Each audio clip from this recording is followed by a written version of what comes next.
കുട്ടികളുടെ കാര്യത്തിൽ നമ്മൾ ഏതൊക്കെ രീതിയിലാണ് അവരുടെ രോഗലക്ഷണങ്ങൾ ഉണ്ടാവുന്നത്, അതുപോലെ തന്നെ അവരെ കരുതുന്നതിൻ്റെ അകത്ത് നമ്മൾ എന്തൊക്കെയാണ് കൂടുതൽ കരുതലെടുക്കേണ്ടത്, കൂടാതെ നിങ്ങളുടെ സംശയങ്ങളിലേക്ക് പോവാം. അപ്പം അത് അന്ന് വെച്ച് മറ്റേതെങ്കിലും സംശയങ്ങൾക്ക് ചോദിച്ചുവിടുന്നല്ല, അതിന് പ്രാമുഖ്യം കൊടുത്തുകൊണ്ട് നമുക്ക് ഇന്നത്തെ ചർച്ച മുന്നോട്ട് കൊണ്ടുപോകാം. കോവിഡ് കുട്ടികളിൽ ആദ്യകാലത്ത് ചൈനയിൽ ഉണ്ടായിരുന്ന കാലത്ത് തന്നെ ഒരു പ്രത്യേക കാര്യം ശ്രദ്ധിച്ചിരുന്നു.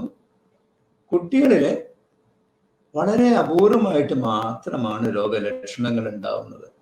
അവരിൽ മരണം സംഭവിക്കുന്ന വളരെ വളരെ അപൂർവമായിട്ടാണ് എന്നുള്ളത് കൊണ്ട് ആ കാലഘട്ടങ്ങൾ തൊട്ട് തന്നെ നമ്മൾ അതേക്കുറിച്ച് അധികം വേവലാതിപ്പെടുന്നില്ല. കുട്ടികൾക്ക് പോസിറ്റീവ് ആവാറുണ്ട്, ഇപ്പോ ബുദ്ധിമുട്ടൊന്നും ഉണ്ടാവില്ല എന്നുള്ള ഒരു ധാരണയിലാണ് ഏതാനും മാസങ്ങൾ 2020 തുടക്കത്തിൽ ആദ്യ കാലഘട്ടത്തിൽ.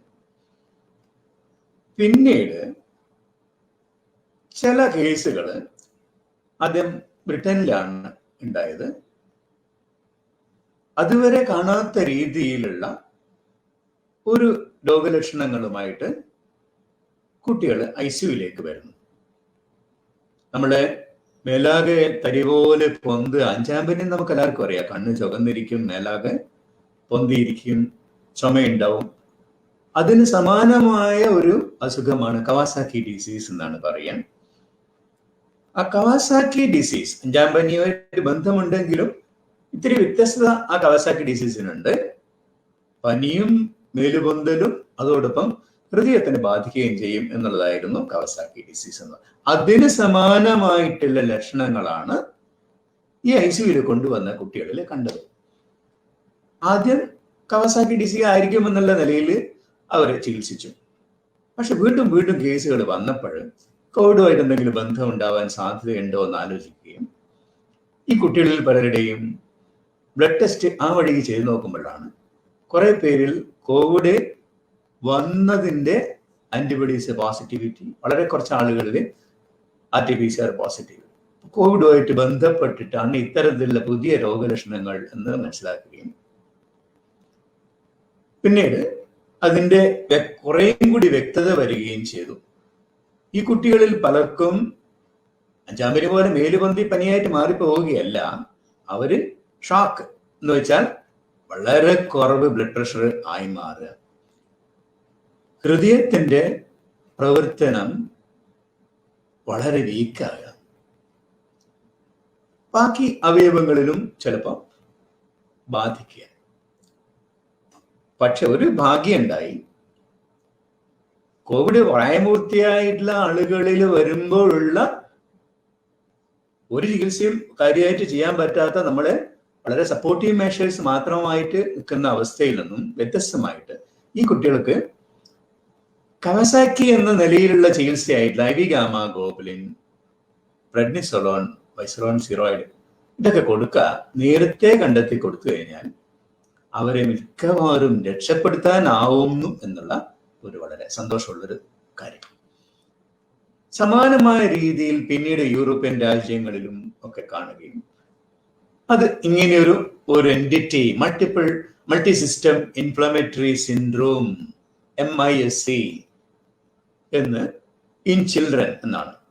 Multi system inflammatory syndrome in children എന്ന് പറയേണ്ട കാര്യമുണ്ട്. സമാനമായ അവസ്ഥ വല്ലപ്പോഴും അഡൽട്സിലും ഉണ്ടാവാറുണ്ട്. MISA എന്നാണ് അതിന് പറയുക. അത് പക്ഷെ അത്രയും കോമൺ അല്ല. ഈ കുട്ടികളിലെ പിന്നീട് രോഗലക്ഷണങ്ങൾ കുറേയും കൂടി വ്യക്തത വന്നു. മറ്റേതൊക്കെ തരത്തിലുള്ള കാണുമ്പോഴാണ് ആദ്യം ഇതിനെ സംശയിക്കേണ്ടത്, ഇതാവാനുള്ള സാധ്യത ഏത് ലാബ് പരിശോധനയിലാണ് കൂടുതൽ നമുക്ക് നേരത്തെ തിരിച്ചറിയാം എന്നൊക്കെ കുറെ കൂടി വ്യക്തത വന്നു. അപ്പൊ ഇന്ത്യയിലെ കാര്യമോ? അപ്പൊ നമ്മൾക്ക് ഏകദേശം ശിശുരോഗ വിദഗ്ധന്മാർക്കൊക്കെ ഇത്തരത്തിലുള്ള കാര്യത്തിൽ നമ്മളെല്ലാം ഫോളോ ചെയ്യായിരുന്നല്ലോ. ഇന്ത്യയിലെ നമ്മുടെ കേസുകളുടെ പീക്ക് വന്ന ആ മാസങ്ങളാണ്. UK-യിലും മറ്റു രാജ്യങ്ങളിലും കണ്ട ഒരു പ്രത്യേകത, കോവിഡ് പീക്കാവുന്ന കാലത്തല്ല ഇത് കൂടുതൽ. അത് കഴിഞ്ഞൊരു 4 ആഴ്ച കഴിയുമ്പോഴാണ് ഇത്തരം കേസുകൾ കൂടുതൽ കുട്ടികളിൽ വന്നതെന്ന് മനസ്സിലാക്കി. നമ്മളുടെ കാര്യത്തിലും അത് തന്നെയാണ് സംഭവിച്ചത്. കേസുകളുടെ പീക്ക് കൂടി വരുന്നതിനനുസരിച്ചിട്ട് നമ്മൾക്കും കേസുകളുടെ എണ്ണം കൂടുതലുണ്ടായി. ആദ്യം നമ്മൾ ചെന്നൈയിൽ കഞ്ചി കാമകോടി ചൈൽഡ് ട്രസ്റ്റ് ഹോസ്പിറ്റലിൽ ഒരു സീരീസ് ഓഫ് കേസസ് 23ഓളം കേസ് ആദ്യം ചികിത്സിക്കുകയും പിന്നെ ബോംബെയിൽ, പൂനെയിൽ, മറ്റിടങ്ങളിൽ നിന്നൊക്കെ സമാനമായ കേസുകളുടെ എണ്ണം ആ റിപ്പോർട്ടൊക്കെ വന്നു. പക്ഷേ പീഡിയാട്രീഷ്യൻസ് ഇതിനെക്കുറിച്ച് നല്ല ബോധവാന്മാരായതുകൊണ്ട് പലപ്പോഴും നേരത്തെ കണ്ടെത്തുകയും ശരിയായ ചികിത്സ കൊടുക്കുകയും ചെയ്തപ്പോൾ മരണങ്ങൾ വളരെ അപൂർവമായിരുന്നു. കഞ്ചികാമൂടിൽ ആദ്യത്തെ റിപ്പോർട്ട് വരുമ്പോൾ അവിടെ 19 കേസുകളിൽ 1 കേസ് മാത്രമേ മരണമടഞ്ഞുള്ളൂ. പൂനെയിലാണെങ്കിൽ 23 കേസിൽ 1 കേസ്. അത്രയൊക്കെ നമുക്ക് അതുകൊണ്ട് മരണം ഉണ്ടായുള്ളൂ എന്നുള്ളത് കാര്യം. പിന്നീട് കേരളത്തിൽ അതിനുശേഷം നമ്മൾ പീക്ക് വന്നതിന് ശേഷം കേരളത്തിലും ഒരുപാട് കേസുകൾ സമാനമായി ഉണ്ടായി. തിരുവനന്തപുരം മെഡിക്കൽ കോളേജിൽ, കോഴിക്കോട് മെഡിക്കൽ കോളേജിൽ, തൃശ്ശൂർ മെഡിക്കൽ കോളേജിൽ, മറ്റ് ഇതര സർക്കാർ മെഡിക്കൽ കോളേജുകളിലൊക്കെ ചില സ്വകാര്യ സ്ഥാപനങ്ങളിലും ഇത്തരം കേസുകൾ ഉണ്ടാവുകയും ചികിത്സിക്കുകയും ചെയ്തു. പക്ഷേ അതിൻ്റെതായിട്ടുള്ള ഹൃദയത്തിന്റെ ഇൻവോൾവ്മെന്റ് ഉണ്ടായിരുന്നു, മൾട്ടി സിസ്റ്റം ഇൻവോൾവ്മെന്റ് ഉണ്ടായിരുന്നു. പക്ഷെ മിക്കപ്പോഴും മരണങ്ങൾ വളരെ അപൂർവമായിട്ടേ കേരളത്തിലും സംഭവിച്ചു. ഞാൻ എന്തിനാണ് ഈ ഒരു കഥ ഇപ്പം പറഞ്ഞത് എന്ന് വെച്ചാൽ, നമ്മളിപ്പോ 2ാം തരംഗത്തിലാണ്. നേരത്തെ ഉള്ളതിനേക്കാളും വലിയൊരു തരംഗമാണ്. അത് കഴിഞ്ഞ് 4 ആഴ്ചയോ ഇത്രയോ കഴിയുമ്പോൾ ഇത്തരം കേസുകൾ നമുക്ക് ഇനിയും റിപ്പോർട്ട് ചെയ്യാനുള്ളൊരു സാധ്യതയുണ്ട്. നമുക്ക് ഈ സെപ്റ്റംബർ ഒക്ടോബർ മാസങ്ങൾക്ക് ശേഷം വന്ന ഒരു നമ്പർ ഓഫ് കേസസ് ഒന്ന് കുറഞ്ഞിരിക്കുകയായിരുന്നു മറ്റേ പീക്ക് കുറഞ്ഞ പോലെ. പക്ഷെ ഇത്തരത്തിലുള്ളൊരു പീക്ക് വന്ന ഏതാനും നാളുകൾക്കപ്പുറം കുട്ടികളിലും ഇത്തരത്തിലുള്ള കേസുകൾ ഉണ്ടാവാനുള്ള സാധ്യതയുണ്ട്. അതിനെക്കുറിച്ച് നമ്മൾ ബോധവാന്മാരാവണം. നമ്മളിപ്പം ഇത്രയും ദിവസങ്ങളിൽ ആരോഗ്യപ്രവർത്തകർ ഓരോരുത്തരും, നമ്മൾ ആരോഗ്യപ്രവർത്തകരല്ല പറഞ്ഞ നമ്മുടെ ചെറുപ്പക്കാരും എല്ലാവരും ആരോഗ്യപ്രവർത്തകരായി മാറണം, എല്ലാം അറിയണം, തെറ്റുതിരുത്തണം. നമ്മളെല്ലാം കൂടിയാണ് ഈ തരംഗത്തിന് നമ്മൾ ക്രഷ് ചെയ്യാൻ പറ്റുള്ളൂ എന്ന് പറഞ്ഞു. അതുപോലെ തന്നെ നമ്മുടെ കുട്ടികളിലെ ഇത്തരത്തിലുള്ള കാര്യങ്ങൾ ഉണ്ടാവുമ്പം ഏതൊക്കെ ലക്ഷണങ്ങൾ കാണുമ്പോഴാണ് നമ്മൾ ഇതിനെ നേരത്തെ പിക്ക് ചെയ്യേണ്ടത്, നേരത്തെ ആശുപത്രിയിൽ എത്തിക്കേണ്ടത് എന്നറിയാനും കൂടിയാണ്. കോവിഡ് സാധാരണഗതിയിൽ ഇത്രയും കാലം നമ്മൾ കുട്ടികളെ വീട്ടിൽ ഇരുത്തിയിരിക്കുകയായിരുന്നു, സ്കൂളിൽ പോകുന്നില്ല, പ്രായമുള്ളവരെ വീട്ടിലിരുത്തിയിരിക്കുകയായിരുന്നു. പക്ഷേ ഇനി അങ്ങോട്ട് ഒരുപാട് കേസുകൾ ഉണ്ടാവുമ്പോൾ കുട്ടികളിലേക്കും പതിയെ പതിയെ കേസുകളുടെ എണ്ണം എത്തും. അവരിലെ ഈ ഞാൻ പറഞ്ഞ അപൂർവമായിട്ടുള്ള അവസ്ഥ ഉണ്ടാവുന്നത് നമ്മൾ നേരത്തെ കണ്ടെത്തുകയും ചെയ്യണം. മറ്റുള്ള രോഗലക്ഷണങ്ങൾ എന്താണെന്ന് നമുക്കൊരു ഐഡിയ ഉണ്ടാവണം.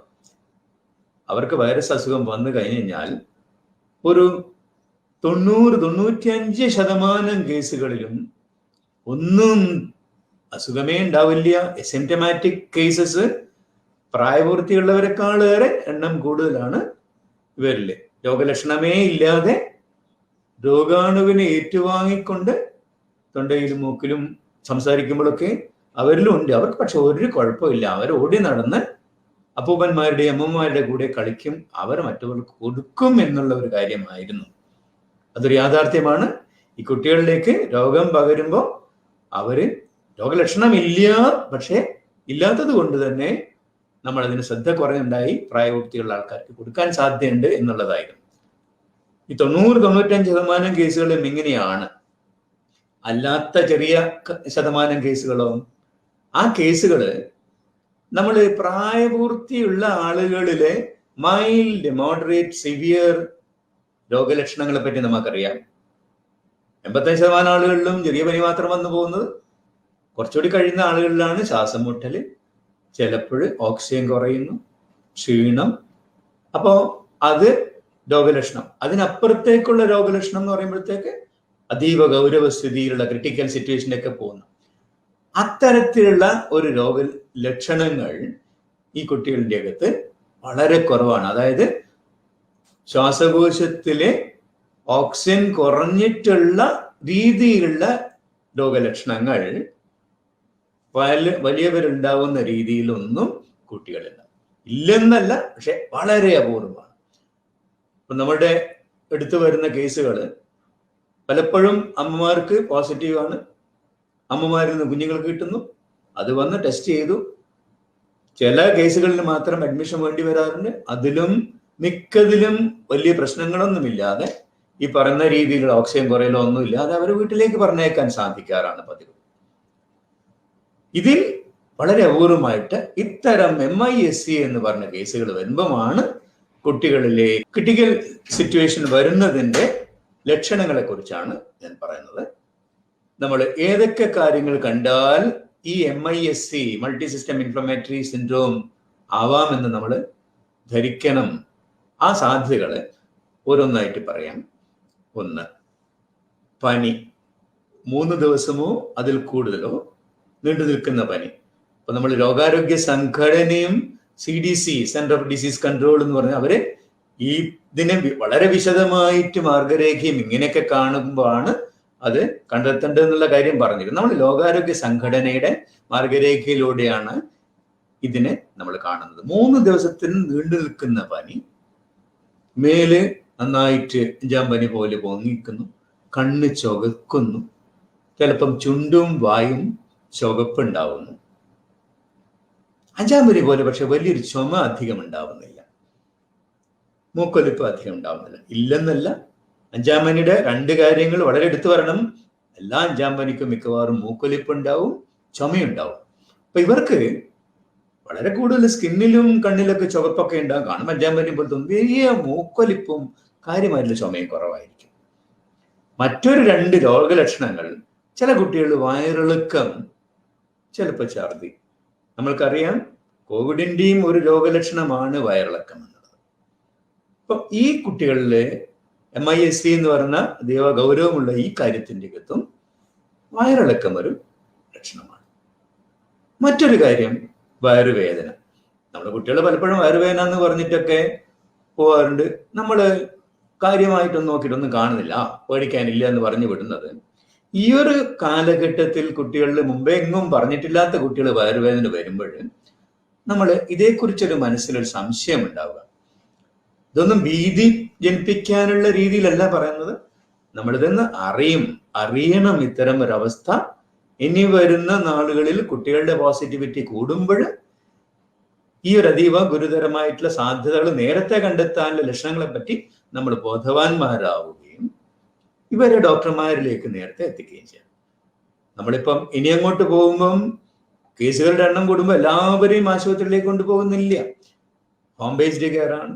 ചെറിയ ലക്ഷണങ്ങളാണെങ്കിൽ ചിലപ്പം വീട്ടിൽ തന്നെയാണ്. കുട്ടികളുടെ കാര്യത്തിലാണെങ്കിലും എല്ലാ കേസിനും ടെസ്റ്റ് ചെയ്യുകയൊന്നും പ്രാവർത്തികമാവില്ല. പക്ഷേ നേരത്തെ കണ്ടെത്തി ഇതിനെപ്പറ്റി സംശയിച്ച് ഇതിന്റെ പരിശോധനകൾ ചെയ്യേണ്ടുന്ന ചില ലക്ഷണങ്ങളാണ് ഞാൻ പറഞ്ഞത്. പനിയോടൊപ്പം മേലുപൊന്തലോ കണ്ണു ചുവപ്പോ വയറുവേദനയോ വയറിളക്കമോ ഒക്കെ കാണുന്നുണ്ടെങ്കിൽ ഈ ഒരു സാധ്യതയെ പറ്റി ആലോചിക്കാൻ ഡോക്ടർമാരടുത്തേക്ക് വിടുകയും അതിന് വേണ്ടിയിട്ടുള്ള ചില ടെസ്റ്റുകൾ അവർക്ക് ചെയ്തു നോക്കാൻ അറിയും. അതായത് ഇൻഫ്ലമേറ്ററി മാർക്കേഴ്സ് എന്നാണ് പറയാം. നമ്മളെല്ലാവരും പണ്ട് കേട്ടിട്ടുണ്ടാവും ESR എന്ന് പറഞ്ഞു. ESR CRP, C reactive protein quantitative. ഈ പറഞ്ഞ സി റിയാക്റ്റീവ് പ്രോട്ടീൻ എന്നുള്ളത് ഒരു ഇൻഫ്ലമേറ്ററി മാർക്കറാണ്. അത് വളരെ ഹൈ ആയിരിക്കും. അതുപോലെയുള്ള കുറച്ചുകൂടി ഇൻഫ്ലമേറ്ററി മാർക്കേഴ്സ് ആ ബ്ലഡ് പരിശോധിച്ച് കഴിഞ്ഞാൽ ഇതിന്റെ ലക്ഷണമാണോ എന്നുള്ളത് അത് ഡോക്ടർക്ക് മനസ്സിലാക്കാൻ പറ്റും. അങ്ങനെയെങ്കിൽ നേരെ തന്നെ ആശുപത്രിയിൽ എത്തിക്കുകയും അവരുടെ ഈ ഇൻവോൾവ്മെന്റ് ഓഫ് ദി സിസ്റ്റംസ് ഹൃദയത്തിനെ ബാധിച്ചിട്ടുണ്ടോ, അവരുടെ BP എത്രയാണ്, BP4 ഉണ്ടോ, അതൊക്കെ ഉണ്ടെങ്കിൽ നേരത്തെ കണ്ടെത്തി ഫലപ്രദമായ ചികിത്സ കൊടുക്കാനാവുകയും അവരെ ജീവൻ രക്ഷിക്കാനാവുകയും ചെയ്യും എന്നുള്ളതാണ്. ഈ ഒരു കാര്യത്തെക്കുറിച്ച് നമ്മൾ അവബോധം ഉണ്ടാക്കാൻ വേണ്ടിയിട്ട് ഞാൻ ഈ ഒരു കാര്യം പറഞ്ഞു. അപ്പോൾ കുട്ടികളുടെ മറ്റ് പല സംശയങ്ങളും പലരും ചോദിക്കാറ് ഉണ്ട്.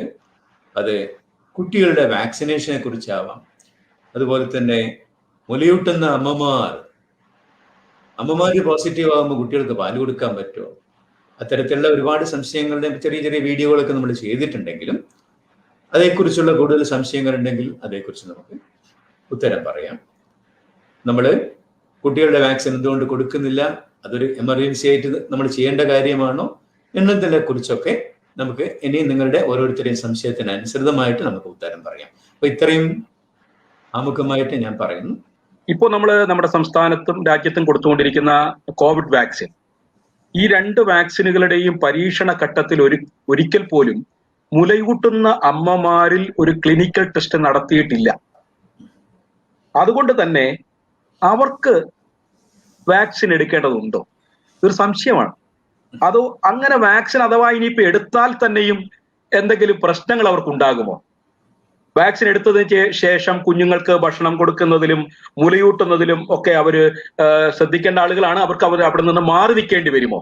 ഇങ്ങനെ ഒരു സംശയം നമ്മുടെ ഒരു സുഹൃത്ത് ഒരു ചോദ്യമായി തന്നെ വന്നിട്ടുണ്ട്. സാർ അതിനൊരു പ്രതികരണം നൽകണമെന്ന് അപേക്ഷിക്കുന്നു. ഇന്നലെ തന്നെ ഡോക്ടർ അനീഷ് ഇതിന്റെ ഒരു വിശദീകരണം നൽകിയിട്ടുണ്ടായിരുന്നു. ഗർഭിണികളുടെയും മുലയൂട്ടുന്ന അമ്മമാരുടെയും 18 വയസ്സിന് താഴെയുള്ള കുട്ടികളുടെയും ഇടയിലൊന്നും ഈ വാക്സിനുകൾ പരീക്ഷിക്കപ്പെട്ടിട്ടില്ല എന്നുള്ളത് കൊണ്ടാണ് നമ്മൾ ഈ വാക്സിൻ നമ്മൾ മാർക്കറ്റിൽ ഇറക്കുമ്പോഴും ഒരു പോളിസി ഉണ്ടാക്കുമ്പോഴും അവർക്ക് തൽക്കാലം വാക്സിൻ കൊടുക്കണ്ട എന്നുള്ള തീരുമാനം എടുക്കാൻ കാര്യം. പക്ഷേ നമ്മൾ അതിൻ്റെ ഒരു ശാസ്ത്രീയ വശമാണെന്ന് പറഞ്ഞത്. നമ്മൾ ഒരു നാഷണൽ പോളിസി ഉണ്ടാകുമ്പം അതിൻ്റെ ശരിതെറ്റുകളല്ല, പോളിസി നമ്മൾ പാലിക്കേണ്ടതാണ്. പക്ഷെ അതിന്റെ ശാസ്ത്രീയ വശം എന്താണ്? ഗർഭിണികളിലോ മുലയൂട്ടുന്ന അമ്മമാരിലോ ഏതെങ്കിലും ഒരു വാക്സിൻ ഒഴിവാക്കേണ്ടതുണ്ടോ എന്നുള്ളത്. ഗർഭിണികളിൽ ഒഴിവാക്കേണ്ടത് ലൈവ് അറ്റീനുവേറ്റഡ് വൈറസ് ഓർ ബാക്ടീരിയ എന്നുള്ള രീതിയിലുള്ള വാക്സിനുകൾ.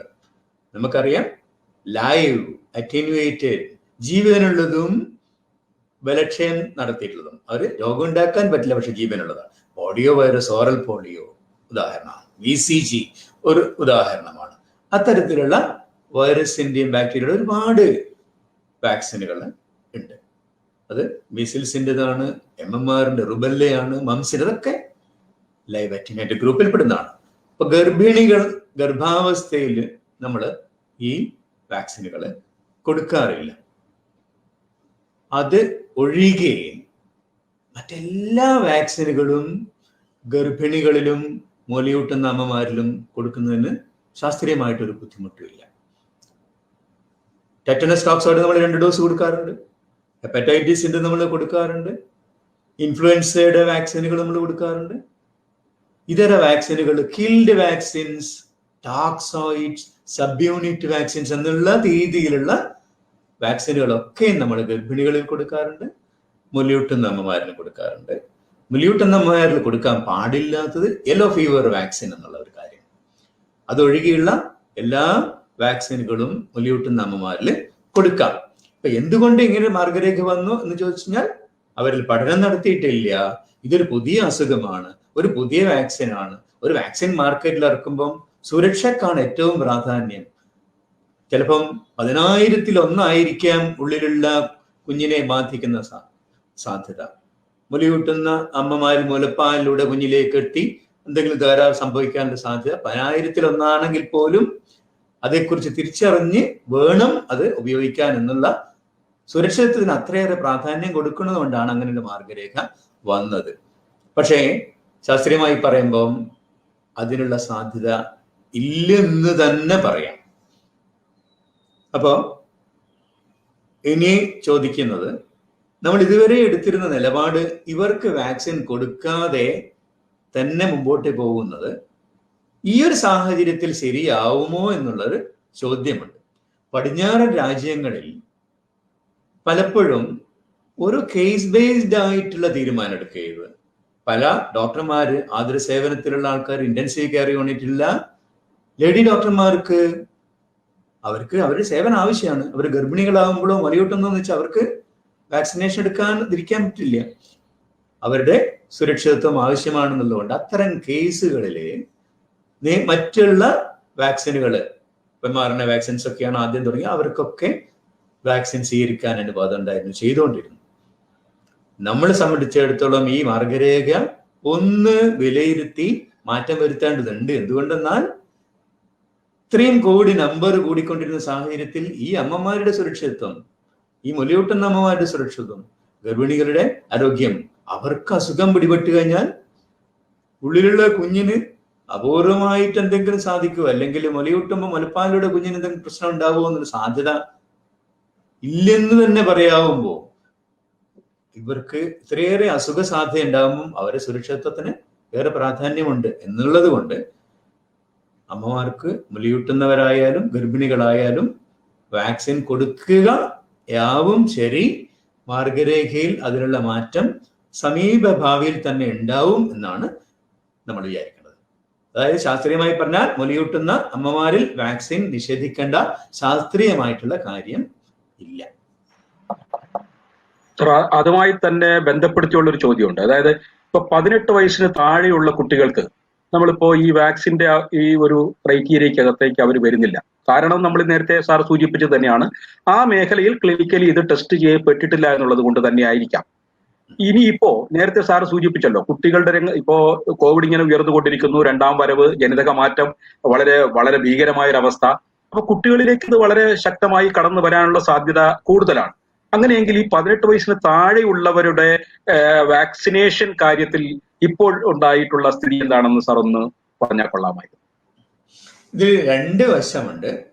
നമ്മള് ആദ്യത്തെ ചോദ്യം, ഈ 20 വയസ്സിന് താഴെയുള്ള കുട്ടികൾക്ക് വാക്സിൻ ഈ ഒരു ചുറ്റുപാടിൽ നൽകേണ്ടതുണ്ടോ, അത് പ്രാമുഖ്യമുണ്ടോ, അത് മുൻഗണന കൊടുക്കേണ്ടതുണ്ടോ എന്നുള്ള ചോദ്യമാണ്. രണ്ടാമത്തെ കാര്യമാണ് പഠനത്തിന്റെ. രണ്ടും ഞാൻ പറയാം. എന്തുകൊണ്ട് ഇവർ വാക്സിന്റെ മുൻഗണനാ പട്ടികയിൽ ഏറ്റവും പുറകിലാവുന്നു?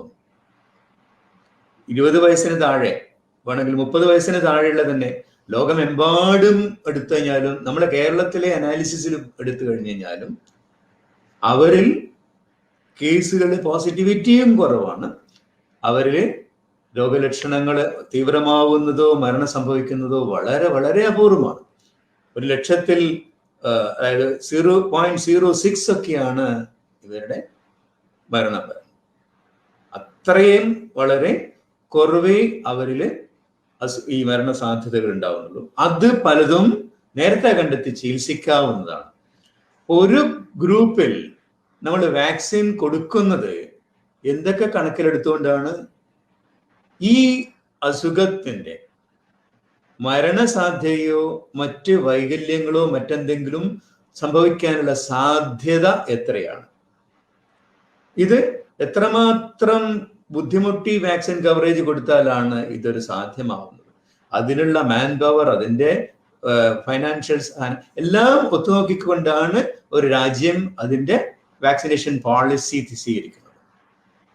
അപ്പോൾ അങ്ങനെ പറയുമ്പോൾ 20 വയസ്സിന് താഴെയുള്ള കുട്ടികളുടെ കാര്യത്തിൽ വാക്സിനേഷന്റെ ആവശ്യം ഈ ഒരു സാഹചര്യത്തിൽ നമ്മൾ ഏറ്റവും പുറകിലാണ്. കാരണം പ്രായക്കൂടുതലുള്ളവർ, കോമോബിലിറ്റീസ് ഉള്ള കൂട്ടർ, ആതുര സേവകർ, മറ്റുള്ള ഫ്രണ്ട് ലൈൻ വർക്കേഴ്സ് ഒക്കെ കവർ ചെയ്യാനുള്ള കാര്യത്തിനായിരിക്കണം പ്രാമുഖ്യം. കുട്ടികളുടെ കാര്യത്തിൽ നമുക്ക് വാക്സിനേഷന്റെ ചെയ്യാം, ഒന്ന് പതുക്കെ ആവട്ടെ. ഈ ഒരു കാര്യം കഴിഞ്ഞതിന് ശേഷം നമ്മൾ വേണ്ടെന്നോ നിഷേധിക്കുന്നോ അല്ല. ഈ ഒരു സാധ്യതയോ അല്ലെങ്കിൽ ഗൗരവത്തിനുള്ള നമ്മളെ വളരെ കുറച്ച് കാണിക്കുകയോ അവരുടെ ഒരു അവകാശത്തെ നമ്മൾ നിഷേധിക്കുകയോ ഒന്നുമല്ല. നമ്മൾ പോളിസി എടുക്കുമ്പോൾ ഇവരിൽ മുൻഗണന വളരെ കുറവായിട്ട് വെക്കുക എന്നുള്ളത്. രണ്ടാമത്തെ ചോദ്യം, വാക്സിനേഷന്റെ പഠനങ്ങൾ ഒരു വാക്സിന്റെ കാര്യത്തിന്റെ അകത്തും നമ്മൾ ആദ്യഘട്ടത്തിൽ ഉണ്ടായിരുന്നില്ല. mRNA വാക്സിൻസ് ഫൈസർ മോഡേണ വന്നപ്പോഴും ഉണ്ടായില്ല. അത് കഴിഞ്ഞിട്ട് ആസ്ട്രസെനിക്കയുടെ വാക്സിൻ വന്നപ്പോഴുണ്ടായില്ല. 18 വയസ്സിന് മേലെ ആയിരുന്നു അവരെല്ലാം. ഭാരത് ബയോടെക് 12 വയസ്സ് വരെ താഴ്ത്തി കൊണ്ടുപോകുന്നു അവരുടെ പഠനത്തിൽ. അപ്പോഴൊന്നും കുട്ടികളുടെ പഠനം ഉണ്ടായിരുന്നില്ല എന്നുള്ളത്. പക്ഷേ കുട്ടികളുടെ പഠനം നടത്തിക്കൊണ്ടിരിക്കുകയാണ്. ഇപ്പോൾ ഫൈസറിന്റെ വാക്സിനാണ് 6 മാസം തൊട്ട് 18 വയസ്സ് വരെയുള്ള കുട്ടികളിൽ വാക്സിൻ, അവരുടെ വാക്സിൻ അതിന്റെ ഡോസ് കുറച്ചിട്ട് 1/3 ഡോസ് ആയിക്കൊണ്ട് ഓരോ പ്രായത്തിന് അനുസൃതമായിട്ട് 6 months to 2 years, 2 years to 4 years അങ്ങനെ പറഞ്ഞിട്ട് പഠനം നടത്തിക്കൊണ്ടിരിക്കുകയാണ്. ആ പഠനത്തിന്റെ ഫലം ഏതാണ്ട് 6 മാസം കഴിയുമ്പോഴത്തേക്കും പുറത്തു വരും. അപ്പോൾ കുട്ടികളിലുള്ള വാക്സിനും വരും. അപ്പൊ ഞാൻ ഈ പറഞ്ഞത് നമ്മുടെ രാജ്യത്തിന്റെ പ്രയോറിറ്റി മുൻഗണനയാണ്. ഈ വാക്സിൻ കുട്ടികളിലും പ്രയോഗിച്ചു തുടങ്ങും മറ്റു രാജ്യങ്ങളിൽ. കാരണം അവരെ സംബന്ധിച്ചിടത്തോളം ഈ പറഞ്ഞ കാര്യങ്ങൾക്ക് മുൻഗണനയില്ല. ഒരു വാക്സിൻ ഉണ്ടോ, അത് ഫലപ്രദമാണോ, അപ്പൊ ഈ കുട്ടികൾക്ക് എന്തിനത് നിഷേധിക്കണം എന്നുള്ള ചോദ്യം അവരെ സംബന്ധിച്ചിടത്തോളം കൊടുക്കാവുന്ന. അപ്പം മിക്കവാറും പടിഞ്ഞാറൻ രാജ്യങ്ങളിൽ കുട്ടികളുടെ വാക്സിനേഷൻ ഏതാണ്ട് 6 മാസം കഴിയുന്നതോടെ അടുത്ത വർഷത്തിന്റെ തുടക്കത്തിൽ തുടങ്ങും. കാരണം പഠനം ഏകദേശം അത് മുഴുവൻ ഘട്ടത്തിൽ ആവണം എന്നുള്ളൊരു കാര്യം മാത്രമേ ഉള്ളൂ. വാക്സിൻ എടുത്തു കഴിഞ്ഞിട്ടുള്ള ആളുകൾക്ക്, ചില ആളുകൾക്ക് അത് വാക്സിൻ എടുത്തു കഴിഞ്ഞാൽ ചിലപ്പോൾ പനിയും ദേഹവേദനയും ചില അസ്വസ്ഥതകളും ഒക്കെ ഉണ്ടാകാറുണ്ട്. മറ്റു ചില ആളുകൾക്കാണെങ്കിൽ അതിങ്ങനെ അങ്ങനൊരു സംഭവമേ ഉണ്ടായിട്ടില്ല എന്ന് തോന്നില്ല. മറ്റൊരു മാറ്റവും ദൈനംദിന ജീവിതത്തിൽ നടത്തുന്ന പോലെ തന്നെ കാര്യങ്ങൾ നടന്നു പോവുകയും ചെയ്യും. അപ്പൊ ഇതുമായി ബന്ധപ്പെടുത്തിക്കൊണ്ട് ചില ആളുകൾ ചില ആശങ്കകൾ ഉയർത്തുന്നു. അതായത് പനിയും അല്ലെങ്കിൽ ദേഹവേദനയും അല്ലെങ്കിൽ എന്തെങ്കിലും ഇത്തരത്തിലുള്ള അസ്വസ്ഥതകൾ ഉണ്ടാകുന്ന ആളുകളിലാണ് ഈ വാക്സിനുകൾ ഫലപ്രദമായി പ്രവർത്തിക്കുന്നതെന്നും മറ്റുള്ളവർക്ക് അത്ര വലിയൊരു ഫലപ്രദമല്ല എന്നും ഉള്ള ഒരു ആശങ്ക ചില ആളുകൾ പങ്കുവയ്ക്കുന്നുണ്ട്. എന്താണ് സാർ അതിനെ കുറിച്ചിട്ട് പറയാൻ? അതെ, നമ്മളിപ്പം പ്രത്യേകിച്ചും നമ്മൾക്ക് കോവിഷീൽഡിനെ കുറിച്ചാണല്ലോ അനുഭവമുള്ളത്. ഇപ്പൊ ഇന്ത്യയിൽ മൊത്തത്തിൽ നോക്കിക്കഴിഞ്ഞാൽ ഏകദേശം 90% കോവിഷീൽഡാണ് ഉപയോഗിച്ചിട്ടുള്ളത്. 10% അത്രയൊക്കെ ഇപ്പം കോവാക്സിൻ ഉപയോഗിച്ചിട്ടുള്ളത്. അപ്പൊ ഈ കോവിഷീൽഡിന്റെ കാര്യത്തില് നമ്മൾ ഈ പറഞ്ഞ മൈനർ പ്രോബ്ലംസ് ഒരു 48-72 മണിക്കൂർ വരെ ഏറിയും കുറഞ്ഞും, ചിലരിൽ പനി, ചിലരിൽ മേലുവേദന, ചിലരിൽ ക്ഷീണം, അത്തരത്തിലുള്ള കാര്യങ്ങൾ വളരെ ഗൗരവതരത്തിലുണ്ട്. ചിലർക്ക് ഒന്നുമേ ഇല്ല എന്ന രീതിയിലും ഉണ്ട്. അപ്പോ നമ്മൾ പലപ്പോഴും ആളുകളുടെ ഭീതി കുറക്കാൻ വേണ്ടിയിട്ട് നമ്മൾ പറയും അത് ഈ വാക്സിൻ പ്രവർത്തിക്കുന്നു എന്നുള്ളതിന്റെ ഒരു ലക്ഷണമാണ്, നിങ്ങൾ അതിനെപ്പറ്റി സന്തോഷിക്കുകയാണ് വേണ്ടത്. ആ ഉത്തരത്തിന് മറ്റൊരു വശം കൂടിയുണ്ട്. മാഷിപ്പം ചൂണ്ടിക്കാണിച്ച മാതിരി രോഗലക്ഷണമില്ലാത്ത ഒരു ലക്ഷണമില്ലാത്തവർക്ക് തിരിച്ചൊരു വേവലാതി ഉണ്ടാവും. എനിക്കിതൊന്നും കണ്ടില്ലല്ലോ, എന്റെ കാര്യത്തിൽ വാക്സിൻ പ്രവർത്തിച്ചില്ലേ എന്നുള്ള ഒരു സംശയത്തിന് അവിടെ ഒരു സാങ്കത്യമുണ്ട്. സത്യത്തിൽ പറഞ്ഞാൽ ഈ പറഞ്ഞ രോഗലക്ഷണങ്ങളും ഇവരുടെ പ്രതിരോധ ഉത്തേജനമോ ആന്റിബോഡിയോ സെൽ മീഡിയേറ്റ് ഇമ്മ്യൂണിറ്റിയോ തമ്മിൽ നേരിട്ടൊരു ആനുപാതികമായിട്ടുള്ള ബന്ധമൊന്നും ഇല്ല എന്നുള്ളതാണ് വാസ്തവം. നമ്മള് ഇത്തരത്തിലുള്ള ഓരോ വാക്സിനുകളുടെയും ഒരു പാർശ്വഫലങ്ങൾ നമ്മൾ നേരത്തെ തന്നെ 78 തൊട്ട് നമുക്ക് ഈ വാക്സിനുകൾ നമ്മുടെ യൂണിവേഴ്സൽ ഇമ്മ്യൂണൈസ് എക്സ്പാൻഡ് പ്രോഗ്രാം തൊട്ട് 40ഓളം വർഷമായിട്ട് നമ്മൾ നല്ല അനുഭവം ഉണ്ടല്ലോ. അത് ഏറ്റവും കൂടുതൽ DPT അല്ലെങ്കിൽ ട്രിപ്പിൾ വാക്സിൻ, 6 ആഴ്ചയുള്ള കുട്ടീനെയും കൊണ്ട് വാക്സിനേഷൻ എടുക്കുന്നു. വാക്സിൻ കൊടുത്ത ദിവസം കുട്ടി കരഞ്ഞ് നിലവിളിച്ച് പനിയായി, ചിലവർക്ക് വളരെ കൂടുതലായി ഉറങ്ങാൻ പറ്റാത്ത രീതിയിലുള്ളത് നമുക്ക് എല്ലാവർക്കും അനുഭവം ഉള്ളതാണ്. അതിലുള്ള പെർട്ടൂസിസ് കോമ്പണന്റിനാണ് ഇത്തരത്തിലുള്ള സാധ്യത. അപ്പൊ ചില വാക്സിനുകൾക്ക് ശരീരത്തിൽ ഇത്തരത്തിലുള്ള ഒരു കാര്യങ്ങൾ ഉണ്ടാക്കാൻ അതിൻ്റെതായിട്ട് ഇൻഹറന്റ് ആയിട്ടുള്ള ഒരു കാര്യമാണ്. അപ്പം ഇതില് ആളുകളിൽ ഏറിയും കുറഞ്ഞും ഇരിക്കും. ഏത് ആന്റിജനെതിരെയും അതിനുള്ള ഒരു പ്രകടനം ആളുകൾ തമ്മിൽ വ്യത്യസ്തതയുണ്ടാവും. ആ വ്യത്യസ്തത കാണുന്ന പല കാരണങ്ങൾ കൊണ്ടാവാം, നമുക്ക് അറിയുന്നതും അറിയാത്തതുമായിട്ടുള്ള ഒരുപാട് ഘടകങ്ങളുണ്ട്. അപ്പോ അതും ഈ വാക്സിൻ ഇൻഡ്യൂസ്ഡ് സുരക്ഷിതത്വം, ആന്റിബോഡി സെൽ ഇമ്മ്യൂണിറ്റിയുമായിട്ട് നേരിട്ടൊരു ബന്ധമുണ്ട് എന്ന് നമ്മൾ പറയാൻ അങ്ങനെ ശാസ്ത്രീയമായിട്ടുള്ള അതിനൊരു അടിത്തറയില്ല. അപ്പോൾ ആളുകളെ സമാധാനിപ്പിക്കാൻ വേണ്ടി അങ്ങനെ പറഞ്ഞതിൻ്റെ ഒരു തിരിച്ചുള്ള ഒരു പ്രശ്നമാണ്, എനിക്കില്ലെങ്കിൽ എനിക്ക് പ്രതിരോധ ഘടകം ഉണ്ടായിട്ടുണ്ടാവില്ലേ.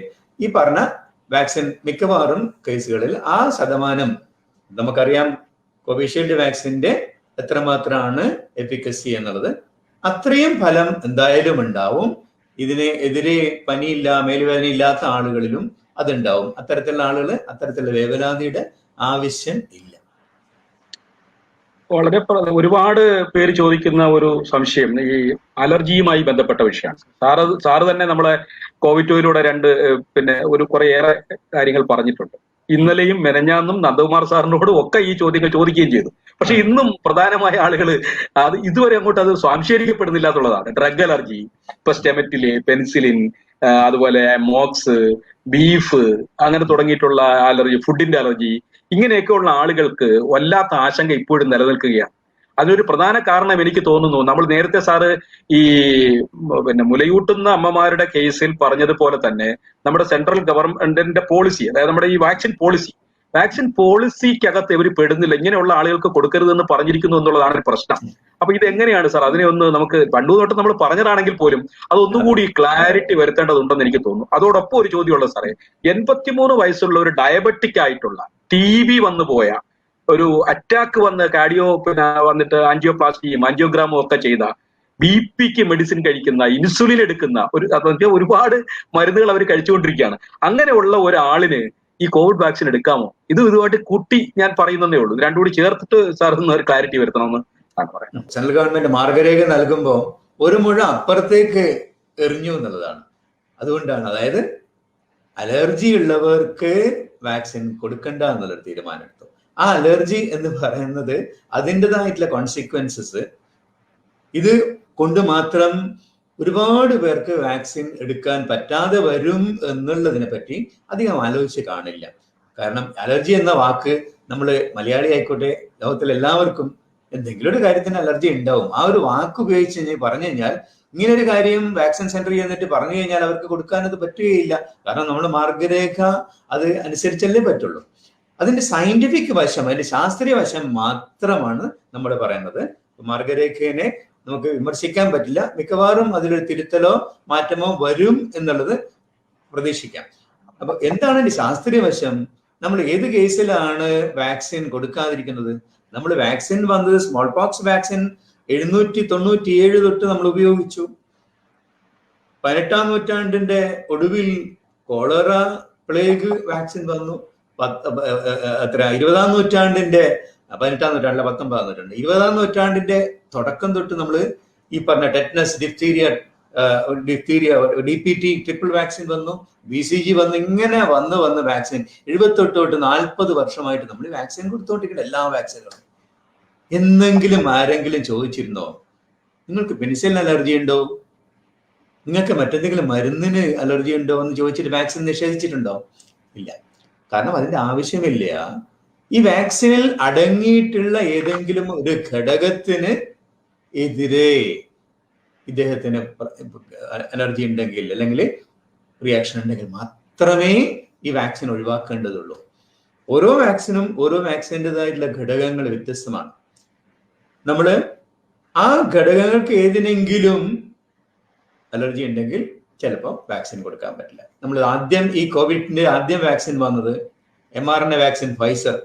ആ ഫൈസറിന്റെ വാക്സിൻ തുടങ്ങിയതിന്റെ ഏതാനും നാളുകൾക്കുള്ളിൽ ചിലർക്ക് വളരെ ഗൗരവതരത്തിലുള്ള അലർജി, അല്ലെങ്കിൽ അനാഫ്ലാക്സിസ് ഉണ്ടായി. അതിൽ നിന്നൊക്കെ പലരെയും രക്ഷപ്പെടുത്താൻ പറ്റി.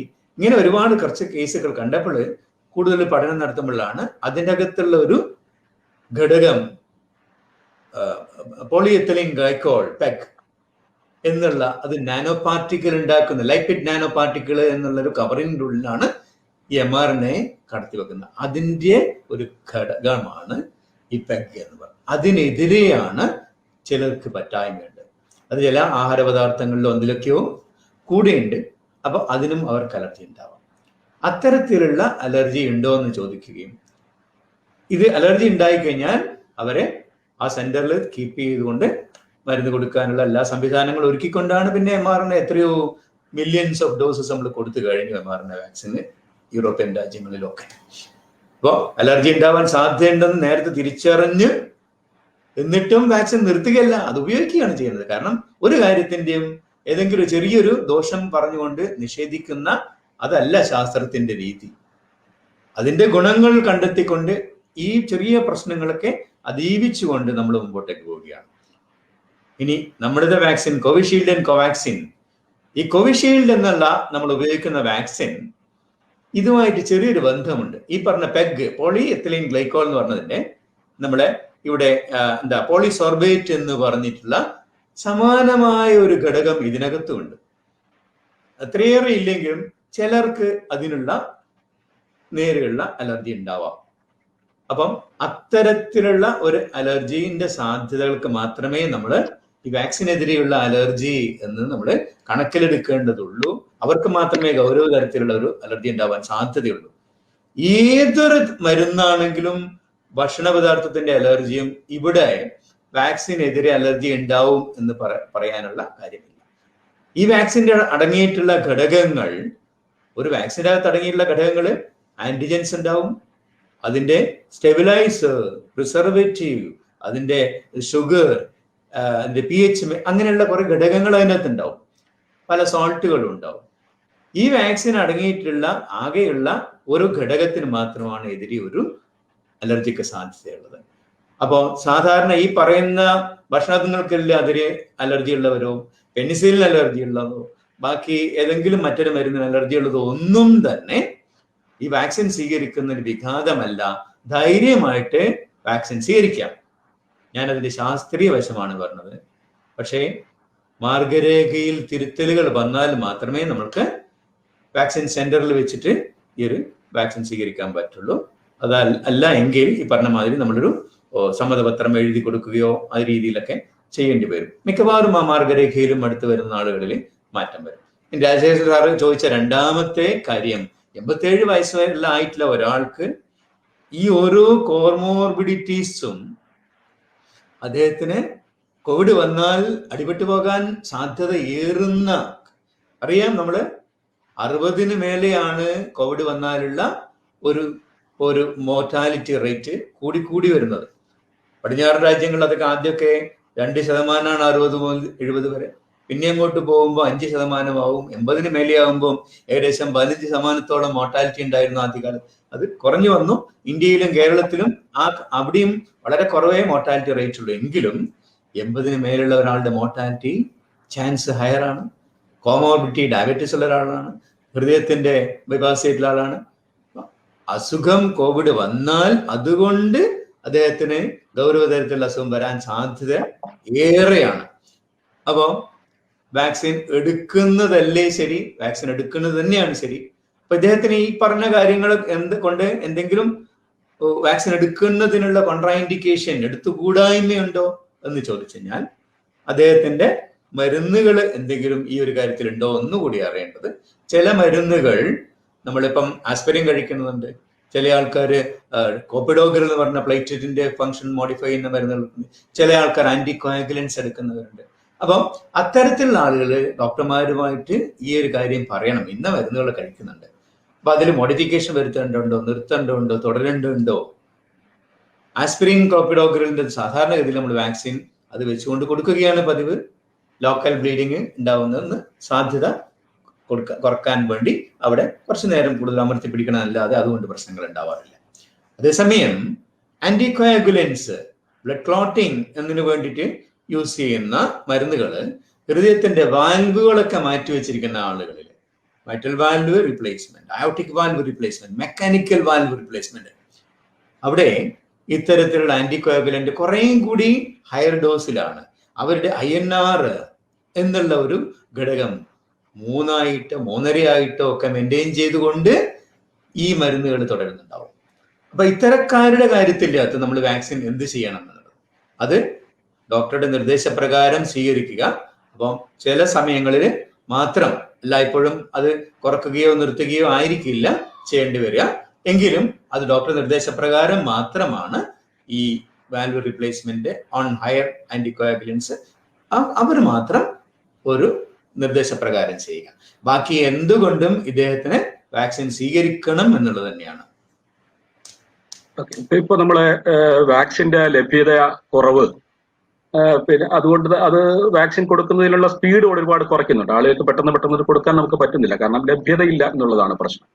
ഇങ്ങനെ ഒരു പോവുകയാണെങ്കിൽ സാറേ, നമുക്ക് എത്ര കാലം വേണ്ടി വരും നമുക്ക് ഇത്രയും ആളുകൾക്ക് ഇത് വാക്സിൻ കൊടുക്കാനും നമ്മുടെ ആളുകളെ ഇമ്മ്യൂൺഡ് ആക്കി മാറ്റാനും? ഇപ്പൊ ഹേർഡ് ഇമ്മ്യൂണിറ്റി അടക്കമുള്ള പ്രശ്നങ്ങൾ ഇതിനകത്ത് വരുന്നുണ്ടല്ലോ. അങ്ങനെയാണെങ്കിൽ ഒരുപാട് കാലത്തേക്ക്, അല്ലെങ്കിൽ ഒരു കുറച്ച് അധികം കാലം നമുക്കത് ആ സമയം കൊണ്ട് തന്നെ ചിലപ്പോൾ ഇതിന് വേറൊരു ജനിതക മാറ്റം ഉണ്ടായേക്കാം, നമ്മൾ കൊടുത്ത വാക്സിൻ ഫലിക്കാതെ വന്നേക്കാം. ഇങ്ങനെയൊക്കെയുള്ള ഒരു സാഹചര്യം നിലനിൽക്കുന്നുണ്ട്. സാർ ഇതിനെ എങ്ങനെയാണ് നോക്കി കാണുന്നത്? അതായത് നമ്മുടെ ലക്ഷ്യം എന്ന് പറഞ്ഞാൽ ഈ ഒരു നമ്മൾ ഇന്നലത്തെ വന്ന പഠനത്തിന്റെ റിസൾട്ട് നോക്കുമ്പോൾ നമ്മള് ഈ മ്യൂട്ടന്റ് നമ്മളെല്ലാവരും പറഞ്ഞു ജനിതക മാറ്റം വന്ന വൈറസ് എത്രമാത്രം ഇവിടെ കേരളത്തിൽ പ്രാബല്യത്തിലുണ്ടെന്ന് നമുക്ക് അറിയില്ലായിരുന്നു. സാധ്യതകളുണ്ട്. ഈ പറഞ്ഞ UK വേരിയന്റ്, ബ്രസീൽ വേരിയന്റ്, അതുപോലെ തന്നെ സൗത്ത് ആഫ്രിക്കൻ വേരിയന്റ് ഒക്കെ ഉണ്ടെന്ന് പറഞ്ഞു കേട്ടതേ ഉള്ളൂ. ഡബിൾ മ്യൂട്ടന്റ് മറ്റ് സംസ്ഥാനങ്ങളിലെന്നൊക്കെ പറഞ്ഞു കേട്ടു. ഇവിടെ എത്രമാത്രം ഉണ്ടെന്ന് അറിയില്ലായിരുന്നു. ഏപ്രിൽ ആദ്യ വാരങ്ങളിൽ ചെയ്ത ഫലം ഇന്നലെയാണ് വന്നത്. നമ്മുടെ 40% ഈ തരത്തിലുള്ള മ്യൂട്ടേഷൻ ജനിതക മാറ്റം വന്നിരിക്കുന്ന വൈറസുകൾ ഇവിടെയുണ്ട്.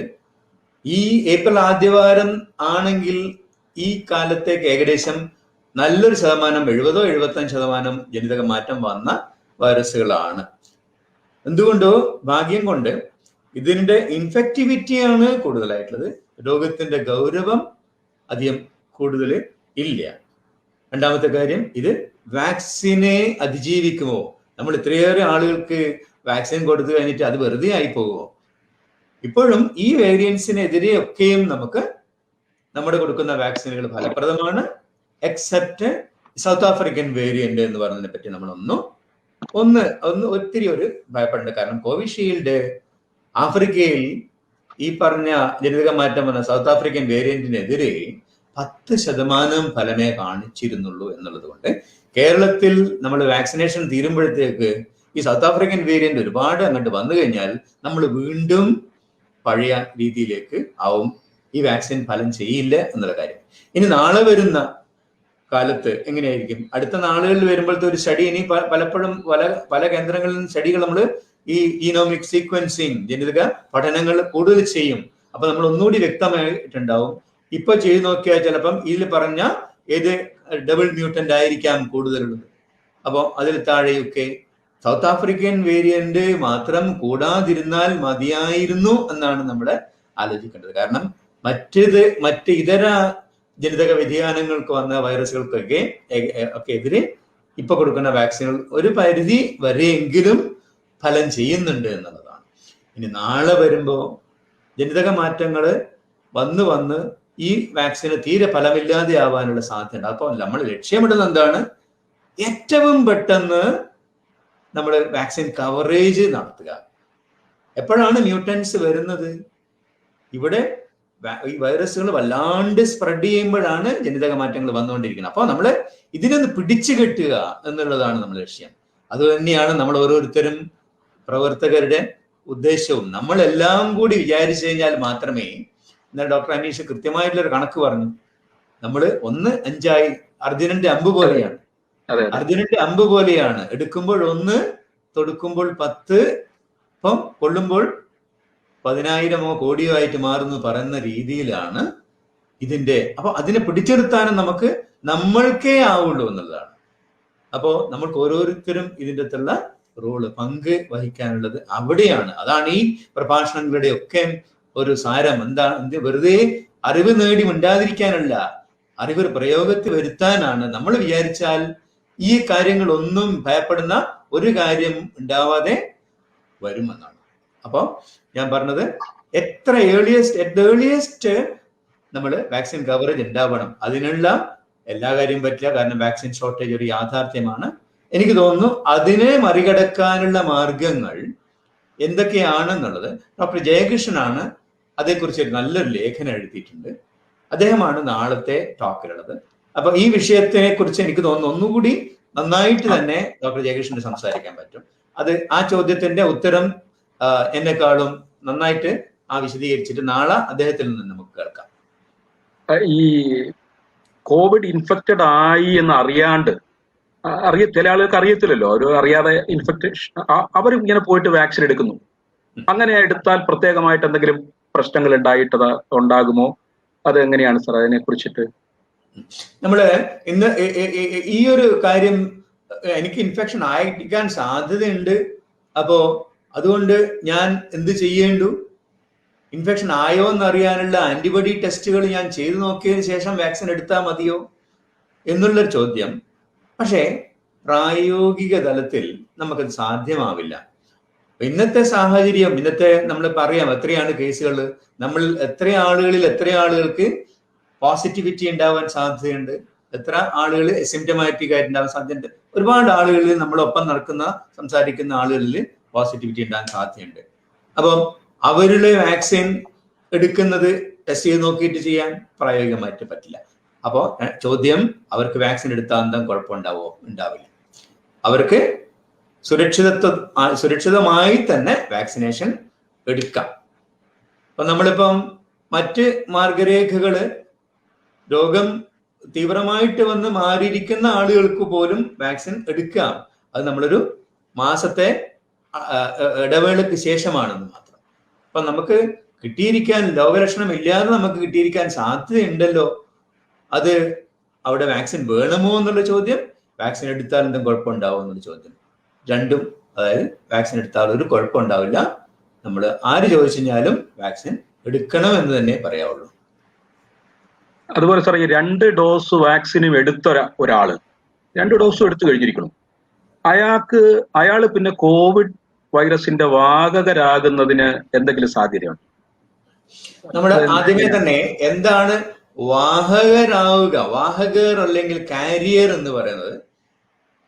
രോഗാണുവിനെ, ഏജന്റിനെ, അത് വൈറസ് ആയിക്കോട്ടെ ബാക്ടീരിയ ആയിക്കോട്ടെ, നമ്മുടെ ശരീരത്തിൽ എവിടെയെങ്കിലും നിലനിർത്തിക്കൊണ്ട് അദ്ദേഹത്തിന് സ്വയം അതിനെക്കുറിച്ചുള്ള രോഗബാധിതനല്ല, അസുഖ ലക്ഷണങ്ങളൊന്നുമില്ല. പക്ഷെ അദ്ദേഹത്തിന്റെ തൊണ്ടയിൽ, അദ്ദേഹത്തിന്റെ ശ്വാസത്തിൽ, അദ്ദേഹത്തിന്റെ മൂക്കിൽ, ചിലപ്പോൾ അദ്ദേഹത്തിന്റെ മലത്തിലൂടെ, ചിലപ്പോൾ മൂത്രത്തിലൂടെ ഈ രോഗാണു പുറത്തേക്ക് പ്രവഹിക്കൊണ്ടിരിക്കുന്നു.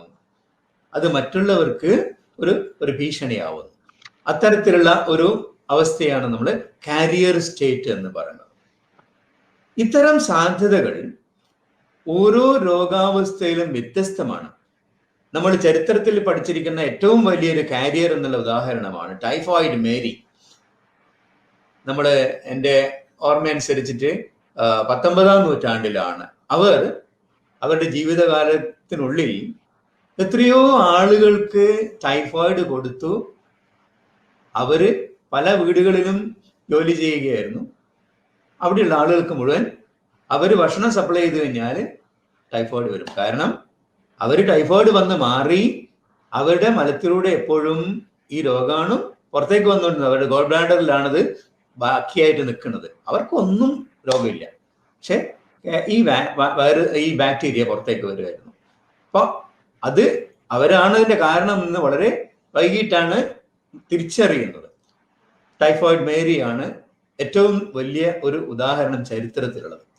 അത്തരത്തിലുള്ള കാരിയർ സ്റ്റേറ്റ് വൈറസിന്റെ കാര്യത്തിലായിക്കോട്ടെ, മറ്റുള്ള ബാക്ടീരിയകളുടെ കാര്യത്തിലായിക്കോട്ടെ ഉണ്ടാവാറുണ്ട്. ഇത് 3 തരത്തില് നമ്മൾ പറയാറുണ്ട്. ഈ പറഞ്ഞ അവസ്ഥ ഒരു വളരെ താൽക്കാലികമായിട്ടുള്ള രീതിയിൽ ഒരു ഹെൽത്തി കാരിയർ സ്റ്റേറ്റ്, കൺവാലസെന്റ് കാരിയർ എന്ന് പറയും. ഞാൻ ഒരു രോഗം വന്നു, ടൈഫോയിഡ് തന്നെ ആയിക്കോട്ടെ, വന്നു മാറി ഏതാനും ആഴ്ചകളിലേക്ക് എൻ്റെ മലത്തിലൂടെ ഈ ടൈഫോയിഡ് രോഗാണുക്കള് പുറത്തേക്ക് വരുന്നു.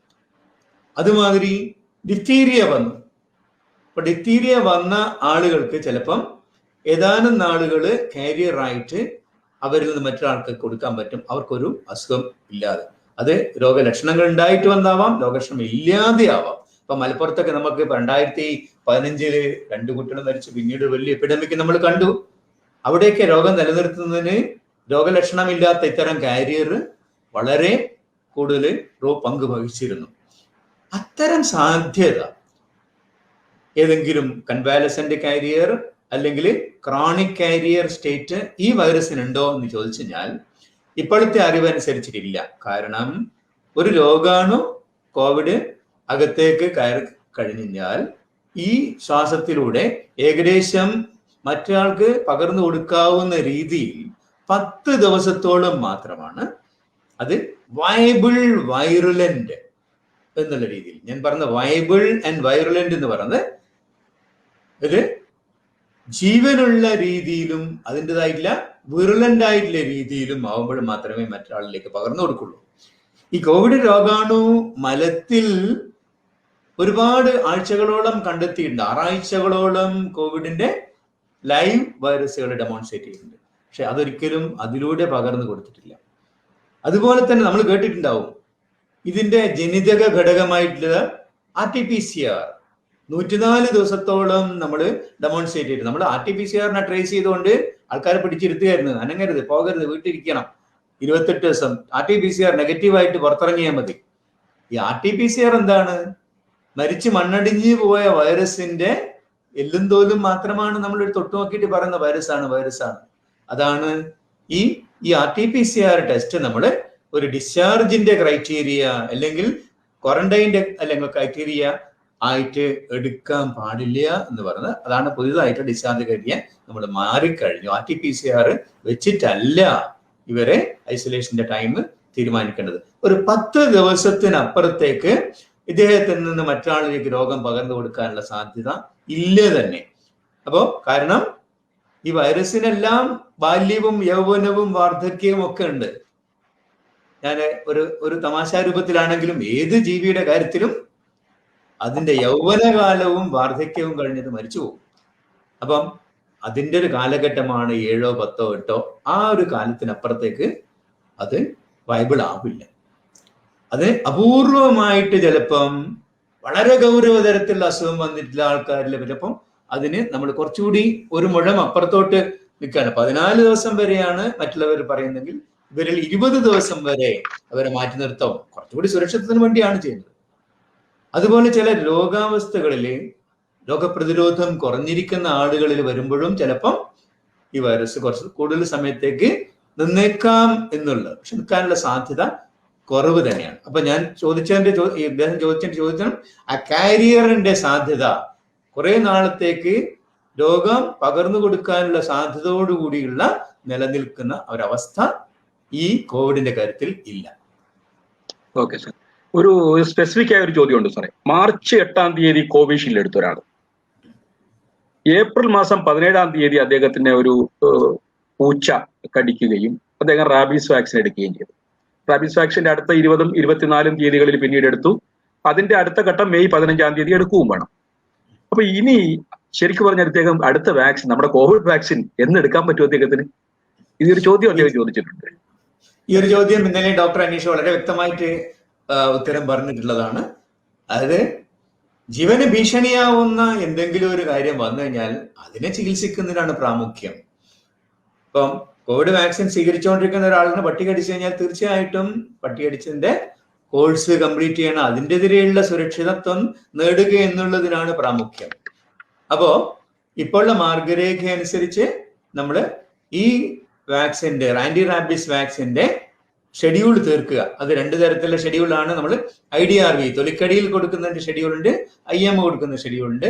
ഇന്ന് നമ്മൾ 99% സർക്കാർ മേഖലയിൽ IDRV ആണ് തൊലിക്കടിയിൽ കൊടുക്കുന്ന 0, 3, 7, പിന്നെ 28-ാം ദിവസം 14-ാം ദിവസം ഇല്ല. അപ്പോ അത്തരത്തിലുള്ള ഒരു കോഴ്സ് മുഴുമിപ്പിക്കുക എന്നുള്ളതാണ്. ആ മുഴുമിപ്പിച്ചതിന് ശേഷം കോവിഡിന്റെ 2ാമത്തെ ഡോസിനെ പറ്റി ആലോചിക്കാം. ഇപ്പോഴത്തെ മാർഗരേഖ അനുസരിച്ചിട്ട് ഏത് വാക്സിനുകളുടെയും ഇടയിൽ 2 ആഴ്ചയെങ്കിലും ഗ്യാപ്പ് വേണം. അപ്പൊ അദ്ദേഹത്തിന്റെ അവസാനത്തെ ഡോസ് എന്നാണോ കഴിഞ്ഞത് അത് കഴിഞ്ഞിട്ട് 15 ദിവസം കഴിഞ്ഞ് വാക്സിൻ എടുക്കാം. അപ്പോ മറിച്ച് അദ്ദേഹത്തിനുള്ള സംശയം ഉണ്ടാവാനുള്ള കാര്യം ഈ 2 കോവിഡ് വാക്സിനുകളുടെ ഇടയിലുള്ള ഗ്യാപ്പ് നമ്മളിപ്പം പറയുന്നത് ആദ്യം ഞാനൊക്കെ സ്വീകരിച്ച 4 ആഴ്ച ഗ്യാപ്പിലാണ്. ഇപ്പോഴ് നമ്മള് 42 തൊട്ട് 56 ദിവസം 8 ആഴ്ച വരെയാണെന്ന് പറയുന്നു. അപ്പൊ ഇത് 8 ആഴ്ചയും കഴിഞ്ഞു പോകുന്നുണ്ടല്ലോ, എനിക്ക് ഫലം ചെയ്യില്ലേ എന്നതാണ്. അല്ല, ഈ പറഞ്ഞ വാക്സിന്റെ പഠനകാലത്ത് 12 ആഴ്ച വരെ ഗ്യാപ്പ് ഇട്ടിട്ടുള്ള കാര്യം ഉണ്ടായിരുന്നു. അപ്പൊ വേരിയിങ് പീരീഡ്സ് ആണ് ഈ 2 വാക്സിനുകൾ തമ്മിലുള്ള ഇടവേളകളായിട്ടാണ് അവർ പഠനം നടത്തിയിട്ടുള്ളത്. ആ പഠനത്തിൽ മെല്ലെ മെല്ലെ മെല്ലെ കൂടി വരികയും ഈ ഇടവേള കൂടുന്നതിനനുസരിച്ചിട്ട് കൂടുതൽ ആന്റിബോഡി ലെവൽ ഉണ്ടാവുകയും ചെയ്തു എന്നാണ് പഠനം വ്യക്തമാക്കുന്നത്. അപ്പോ ഇദ്ദേഹത്തിന് 8 ആഴ്ചകൾ ഇത്തിരി അപ്പുറം പോയതുകൊണ്ട് ഒട്ടുമേ പ്രശ്നം ഉണ്ടാവാൻ പോകുന്നില്ല. ഒന്നുകൂടി മെച്ചമായിട്ടുള്ള ആന്റിബോഡി ലെവൽ ഉണ്ടാവും. ഒറ്റൊരു കാര്യം മാത്രം ശ്രദ്ധിക്കുക, ഇടയിൽ നമ്മൾ Covid appropriate behaviour, mask, SMS പൂർണ്ണമായിട്ടും പാലിക്കുക എന്നുള്ള ഒറ്റൊരു കാര്യം മാത്രം. ഒറ്റുമേ ഭീതിയുടെ ആവശ്യമില്ല. ഈ പറഞ്ഞ രീതിയിൽ ഇത്തിരി ഗ്യാപ്പിന് ശേഷം 2ാമത്തെ ഡോസ് എടുക്കാവുന്നതാണ്. ഇപ്പൊ നമ്മൾ കഴിഞ്ഞ ആദ്യഘട്ടത്തിലെ കോവിഡ് വന്നൊരാള് നമ്മുടെ 1-ാം ഘട്ടത്തിൽ, ഇപ്പോഴത്തെ 2-ാം ഘട്ടത്തിലല്ല, കോവിഡ് വന്നു കുറെ നാൾ കഴിഞ്ഞു. പക്ഷെ അന്ന് കോവിഡ് വന്നപ്പോഴുണ്ടായ അസ്വസ്ഥതകളൊക്കെ തന്നെ, ശ്വാസം മുട്ടലും കിതപ്പും വേദനകളും ഒക്കെ ഇപ്പോഴും അത് ഇങ്ങനെ ശരീരത്തിൽ നിൽക്കുകയാണ്. അപ്പോൾ ഇത് യഥാർത്ഥത്തിൽ ഇതിങ്ങനെ തുടരുകയാണെങ്കിൽ നമുക്കൊരു പോസ്റ്റ് കോവിഡ് ക്ലിനിക്കിന്, അത് നമ്മൾ ഒരിക്കൽ പറഞ്ഞിരുന്നു, അത് സംസാരിച്ചിരുന്ന വിഷയമാണ്, അത് പോസ്റ്റ് കോവിഡ് ക്ലിനിക് എന്നൊക്കെ പറഞ്ഞിട്ട്. അപ്പൊ എന്തൊക്കെ ശരീരത്തിൽ ഇത്തരം ഈ കോവിഡ് വന്നു കഴിഞ്ഞാൽ സ്വാഭാവികമായും കുറെ മാറ്റങ്ങൾ ഉണ്ടാവുമല്ലോ സാർ ശരീരത്തിൽ. അത്തരത്തിൽ ഇങ്ങനെ നിലനിന്നു പോകുന്ന മാറ്റങ്ങൾ എന്തെങ്കിലും ഉണ്ടോ? അതെങ്ങനെയാണ് അതിനെ സംബന്ധിച്ചിടത്ത് പറഞ്ഞാൽ കൊള്ളാം. അതുപോലെ പോസ്റ്റ് കോവിഡ് ക്ലിനിക്കിന്റെ ഒരു ആവശ്യകതയെ ഓർമ്മപ്പെടുത്തുന്ന ഒരു ചോദ്യം കൂടിയാണിത്. അതുകൂടി സാർ സൂചിപ്പിക്കുമെന്ന് കരുതുന്നു. നമ്മൾ ഇതിനെക്കുറിച്ച് ലോങ് കോവിഡ് സിൻഡ്രോം ഏതാനും മാസങ്ങൾക്ക് മുമ്പേ ഇതുപോലെ തന്നെ ഒരു ഫേസ്ബുക്ക് ലൈവില് നമ്മൾ കൂടുതൽ വിശദമായിട്ട് സംസാരിച്ചിട്ടുണ്ട്.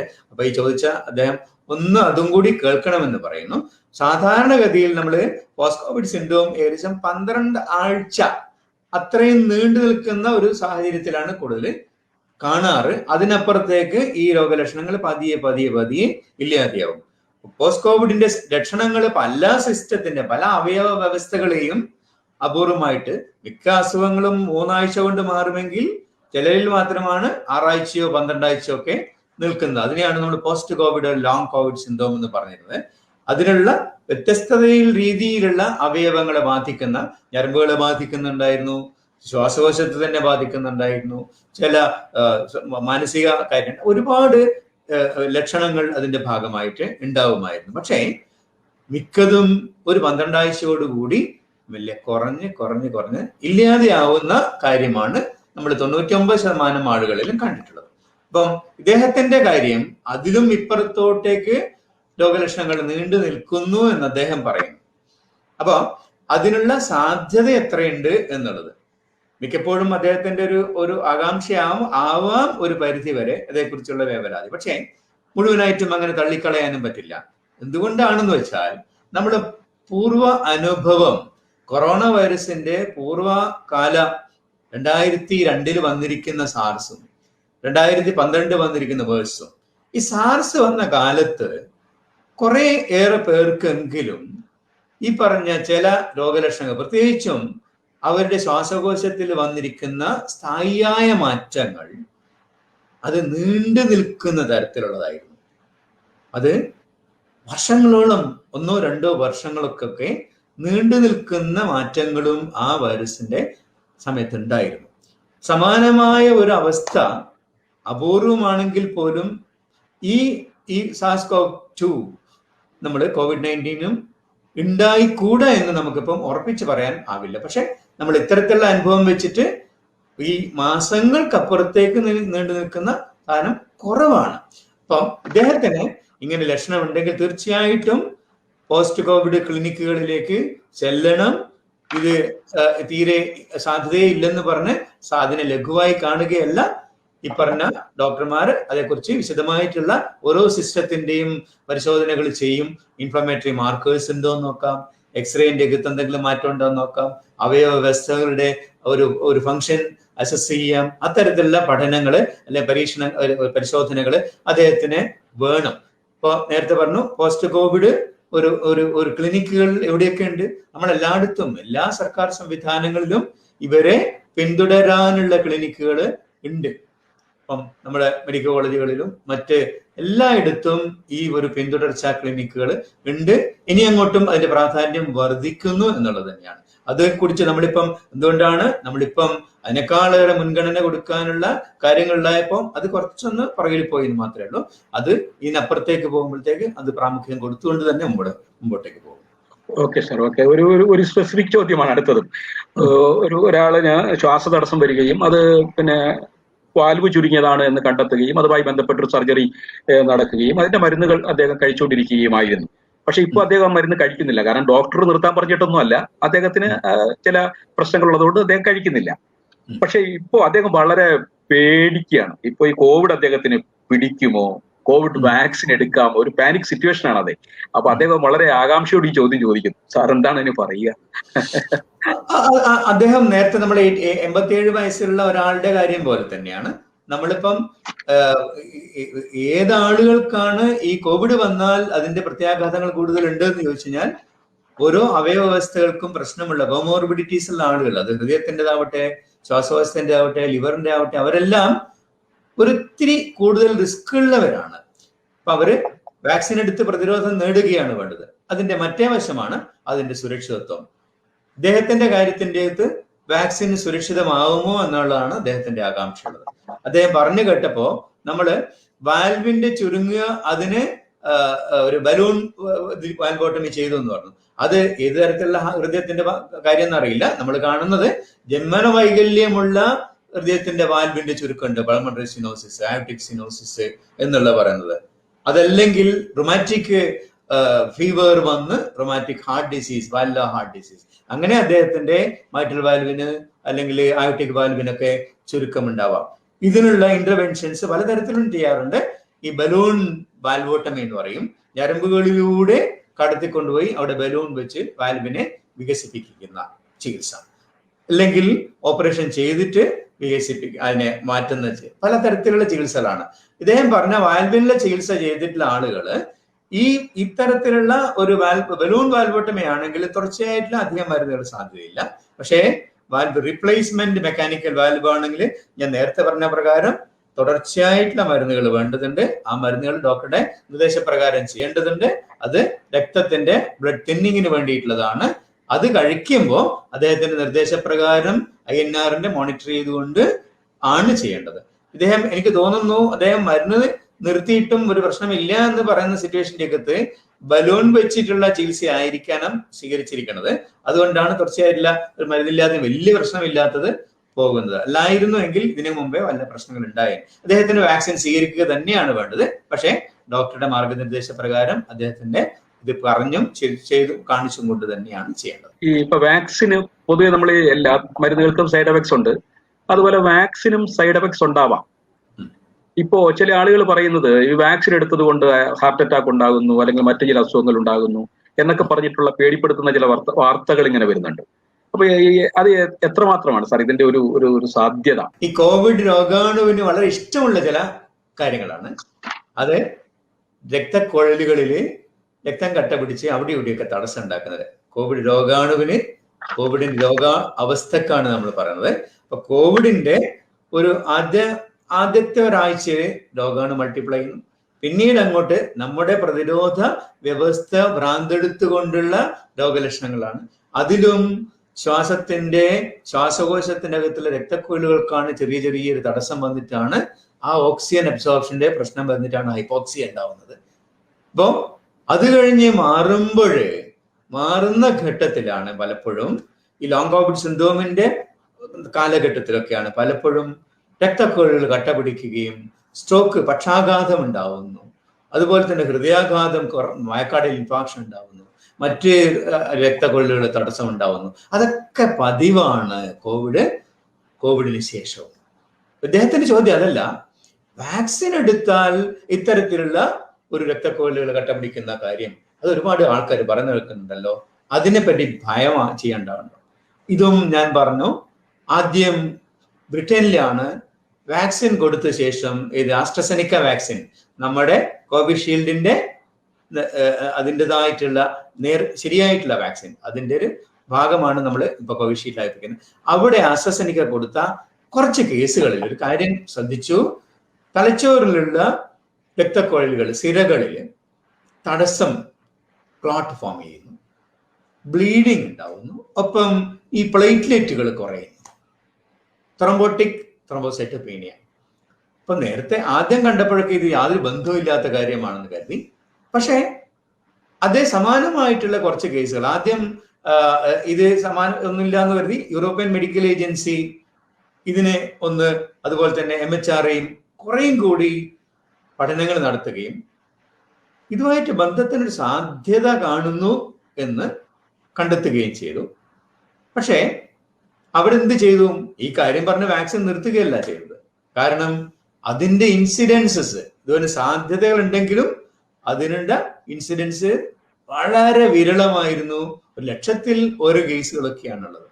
അതേസമയം അവിടെ വാക്സിൻ കൊടുക്കാതിരുന്നാൽ എന്തായിരുന്നു ഫലം ഉണ്ടാവുക? നമ്മൾക്കറിയാം UK ഏത് ഘട്ടത്തിലൂടെയൊക്കെ പോയി, നമ്മളിപ്പോ എവിടെ നിൽക്കുന്നു UKയുടെ സ്ഥാനം. അപ്പൊ അവര് അതിനെ അതിജീവിച്ചു കഴിഞ്ഞു എന്ന അവസ്ഥയിലൊക്കെ എത്തിയത് വാക്സിൻ ഉപയോഗിച്ചുകൊണ്ടാണ്. പിന്നെ ആ കാര്യം പറഞ്ഞ ഒരു വാക്സിൻ കൊടുക്കാതിരുന്നെങ്കിലോ ഇത് സാധിക്കുമായിരുന്നില്ല. സമാനമായ രീതിയിൽ മറ്റ് യൂറോപ്യൻ രാജ്യങ്ങളിലും അമേരിക്കയിലൊക്കെ ഇത്തരത്തിലുള്ള കേസുകൾ റിപ്പോർട്ട് ചെയ്തിട്ടുണ്ട്. പക്ഷെ അതിന്റെ ഇൻസിഡൻസ് 250,000-ൽ 1, അതായത് 2.5 ലക്ഷത്തിൽ 1, അവിടെ തീരെയും കുറവാണ്. അപ്പൊ ഞാൻ ഈ പറഞ്ഞ ഒരു സാധ്യതകൾ ലോകത്തെ വിവിധ ജനതയിലും ഒരേപോലെയല്ല. ഇന്ത്യയിൽ അത്തരത്തിലുള്ള കേസുകൾ ഉണ്ടായിട്ടുണ്ടോ എന്ന് ചോദിച്ചു കഴിഞ്ഞാൽ വളരെ വളരെ അപൂർവമാണ്. ഈ പറഞ്ഞ കേസുകളിലേക്കും നമ്പർ വളരെ കുറവാണ്. അപ്പൊ ഇതേക്കുറിച്ച് നമുക്ക് എത്ര കേസുകൾ ഉണ്ടായി, അത്തരത്തിലുള്ള ഭീകരണ തരണ്ടോ എന്ന് ചോദിക്കാൻ, ഇതേക്കുറിച്ചൊക്കെ നമ്മൾ ഈ രാജ്യത്ത് അതിനുള്ള വ്യവസ്ഥയുണ്ട്. ഏത് പ്രശ്നങ്ങൾ ഉണ്ടായാലും അത് റിപ്പോർട്ട് ചെയ്യാനും അതിനെ വിദഗ്ധ കമ്മിറ്റി അതിനെ വിലയിരുത്താനും ഉള്ള വ്യവസ്ഥയുണ്ട്. അപ്പോൾ ഈ എത്ര കേസുകളിൽ അങ്ങനെ ഉണ്ടായി, എത്ര കേസുകൾ വാക്സിൻ കൊണ്ട് ആണ് എന്നൊക്കെയുള്ള വിദഗ്ധ കമ്മിറ്റിയുടെ വിലയിരുത്തൽ നടക്കുന്നുണ്ട്. അത് നമ്മൾ കുറച്ചുകൂടി കഴിയുമ്പോൾ അത് ഇപ്പം മിനിസ്റ്റർ ഓഫ് ഫാമിലി വെൽഫെയറിന്റെ അകത്ത് നമ്മളിപ്പം പഠനം അല്ലെങ്കിൽ വിലയിരുത്തിയ കേസുകളുടെ ലിസ്റ്റ് ഉണ്ട്. പക്ഷെ ഒരു കാര്യം ഓർമ്മിക്കുക, ഈ ഹാർട്ട് അറ്റാക്ക് ബാക്ക്ഗ്രൗണ്ട് റേറ്റ് നമ്മൾ എപ്പോഴും കണക്കിലെടുക്കണം. 60 വയസ്സിന് മേലെയുള്ള ആളുകളിലാണ് പക്ഷാഘാതം, സ്ട്രോക്ക്, മയോകാർഡിയൽ ഇൻഫാക്ഷൻ ഇതൊക്കെ ഏറ്റവും കൂടുതലുള്ളത്. അപ്പം ഇത് ആ ഒരു പ്രത്യേക കാലഘട്ടത്തിൽ പ്രത്യേക പ്രായമുള്ളവരിൽ നടക്കുന്ന ഒരു ശരാശരി ഒരു എണ്ണങ്ങൾ വാക്സിൻ എടുത്ത ഒരാളിന് ചിലപ്പം വളരെ എന്താ അങ്ങനെ സംഭവിച്ചു എന്ന് മാത്രമേ ഉള്ളൂ. യാതൊരു ബന്ധമില്ലാതെ ചിലപ്പം അതിന്റെ പിറ്റേന്നായിരിക്കും അദ്ദേഹത്തിന് അറ്റാക്ക് വന്നത്. വാക്സിൻ കൊണ്ടാണ് അറ്റാക്ക് വന്നത് പറയാനുള്ള സാധ്യതയുണ്ട്. അപ്പോൾ വാക്സിനുമായിട്ട് ബന്ധപ്പെട്ടിരിക്കുന്നോ ഇല്ലയോ എന്ന് തീരുമാനിക്കുന്നത് അവിടെ ആ പ്രായത്തിലുള്ള ആ രാജ്യത്തുള്ള background rate of that particular problem അത് കണക്കിലെടുത്തുകൊണ്ട് മാത്രമേ ഇതിനുള്ള സാധ്യത പറഞ്ഞുകൊള്ളൂ. അപ്പോൾ ഇദ്ദേഹം ചോദിച്ച ചോദ്യത്തിന് ഈ പറഞ്ഞ സാധ്യതകൾ അറ്റാക്ക് ഉണ്ടാവാനുള്ള സാധ്യത ഉണ്ടോ? അപ്പോൾ ഈ പറഞ്ഞ നമ്മുടെ കേസുകളുടെ അനാലിസിസിന്റെ അകത്തും കുറെ കേസുകൾക്ക് കൊറോണറി ഹാർട്ട് ഡിസീസ് അറ്റാക്കും സ്ട്രോക്കുകളും ഒക്കെ ഉണ്ടായതുണ്ട്. അതിൽ കുറെ എണ്ണത്തിനൊന്നും ഇത്തരത്തിലുള്ള ഒരു ബന്ധം നമ്മൾ കണ്ടിട്ടില്ല. അപ്പം അതേക്കുറിച്ച് ആവലാതിയും വേവലാതിയും വെച്ചിട്ട് വാക്സിൻ എടുക്കാതിരിക്കാനുള്ള ഒരു കാരണം ആവുന്നില്ല. അത് വളരെ അപൂർവമായിട്ട് മാത്രം സംഭവിക്കാൻ സാധ്യതയുള്ള ഒരു കാര്യം തന്നെയാണ്. കൂടുതൽ വീഡിയോസ് കാണുന്നതിനായി ഈ ചാനൽ ലൈക്ക് ചെയ്യൂ, ഷെയർ ചെയ്യൂ, സബ്സ്ക്രൈബ് ചെയ്യൂ.